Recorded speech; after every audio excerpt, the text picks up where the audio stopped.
वहां पर बहुत जमीन है। गाजा से कहां जाएंगे फिलिस्तीनी? नेतन्याहू ने बता दिया लोकेशन।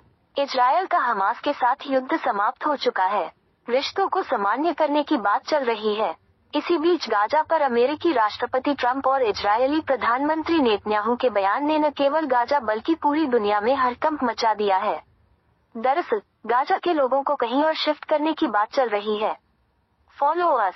फिलिस्तीनी कहां बसेंगे? बेंजामिन नेतन्याहू ने बता दिया लोकेशन।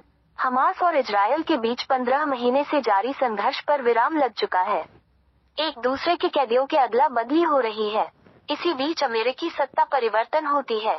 डोनाल्ड ट्रंप अमेरिका के राष्ट्रपति बनते ही गाजा और फिलिस्तीनियों के भविष्य को लेकर ऐसी बात कहते हैं कि पूरी दुनिया में हलचल बढ़ जाती है। उन्होंने एक दो बार नहीं कई मौकों पर कहा कि फिलिस्तीनियों को गाजा में नहीं बसना चाहिए, वहीं जाकर वे क्या करेंगे? गाजा में तो सिर्फ मलबे ही पड़े हुए हैं। उनको किसी दूसरे देश में जाकर बस जाना चाहिए।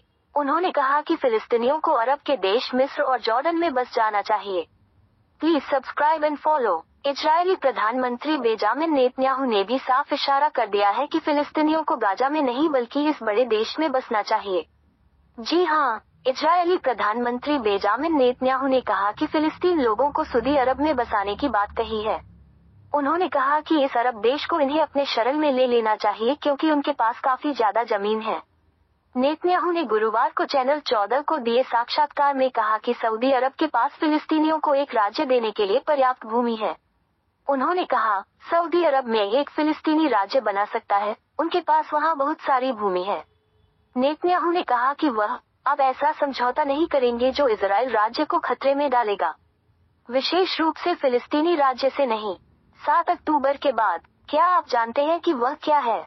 एक फिलिस्तीनी राज्य था। इसे गाजा कहा जाता था।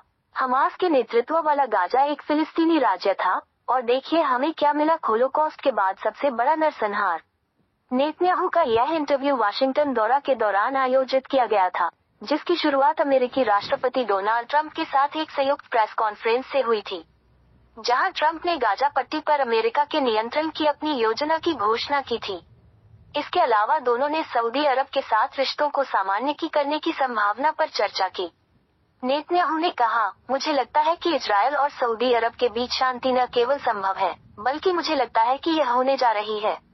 नेतन्याहू के प्रेस कॉन्फ्रेंस के तुरंत बाद सऊदी विदेश मंत्रालय ने कहा कि वह फिलिस्तीनी राज्य की स्थापना के बिना इजरायल के साथ संबंधों पर चर्चा नहीं करेगा। वहां पर